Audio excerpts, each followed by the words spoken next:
आखिरकार पश्चिम बंगाल के मुख्यमंत्री ममता बनर्जी 2024 के चुनाव से पहले WBCS और WPSC के एग्जाम में उर्दू, हिंदी, संथाली लैंग्वेज को इंक्लूड करने का ऐलान किया है। याद रहे कि 15 मार्च साल 2023 में एक नोटिफिकेशन जारी किया गया था, जिसमें उर्दू, हिंदी, संथाली के 200 मार्क्स के पेपर को हटाकर 300 मार्क्स के मेन पेपर बंगला कंपलसरी कर दिया गया था, जिसके इम्प्लीमेंट से उर्दू, हिंदी और संथाली जबान वालों को सरकारी नौकरी मिलना मुहाल हो जाता। नौजवानों का फ्यूचर रोशन होने से पहले ही अंधेरे में ढकेला जा रहा था। नोटिफिकेशन जारी होने के बाद कई अदारे मुख्यमंत्री ममता बनर्जी को लेटर पर लेटर भेजते रहे, यहाँ तक कि कुछ लोग इनफरादी तौर पर भी अपनी कोशिश से पीछे नहीं हटे ताकि नोटिफिकेशन विड्रॉ किया जा सके। वाज़ह हो कि पश्चिम बंगाल में साल 2011 की रिपोर्ट के मुताबिक उर्दू बोलने वालों की कुल आबादी 16,61,941 है। हिंदी बोलने वालों की कुल आबादी 45,65,554 है, जबकि संथाली बोलने वालों की कुल आबादी 24,21,666 है। ऐसे में ये इम्कान लगाया जा रहा था कि वेस्ट बंगाल गवर्नमेंट के इस फैसले का असर चुनाव पर बुरा पड़ने वाला है और इस तरह तकरीबन 10% वोट तृणमूल कांग्रेस की झोली से गायब हो जाता।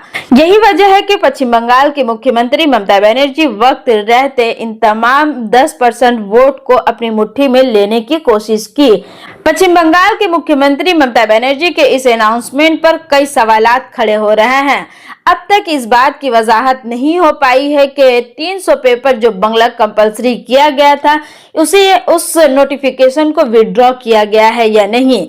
इसके अलावा WBCS में जो मामला जो पेश आ रहा था, जब तक इस नोटिफिकेशन को वापस नहीं ले लिया जाता, क्या आने वाले कल में स्टूडेंट्स उर्दू, हिंदी और संथाली जबान वालों को फिर से परेशानियों का सामना करना पड़ेगा।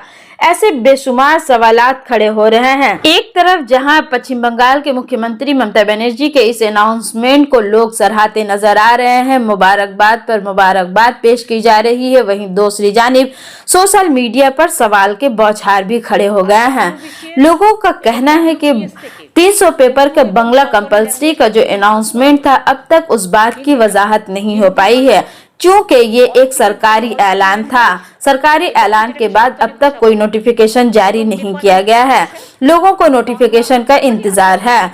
जब तक इस बात की वजाहत नहीं हो पाती, लोगों के दरमियान में ये डर का माहौल अब भी कायम है। लिहाजा सरकारी अनाउंसमेंट की वजाहत होना ज्यादा जरूरी माना जा रहा है ताकि लोगों का डर दिल से निकल जाए। और WBCS এবং WPS থেকে উর্দু এবং সাঁওতালি ল্যাঙ্গুয়েজটাকে ইনক্লুড করা হলো, হিন্দিটাও, হিন্দি ভাষা অলচিকি ল্যাঙ্গুয়েজ এবং যেটাকে সাঁওতালি ভাষা বলে, এবং নেপালি ভাষা, বাংলা, নেপালি আছে অলরেডি, বাংলা তো আছে, হিন্দি আছে, হিন্দিকেও ইনক্লুড করা হলো। এটা আপনাদের কাছে আমি জানালাম। এই পর্যন্ত আমার বলা। আশা করি আমি এটা করতে পেরেছি।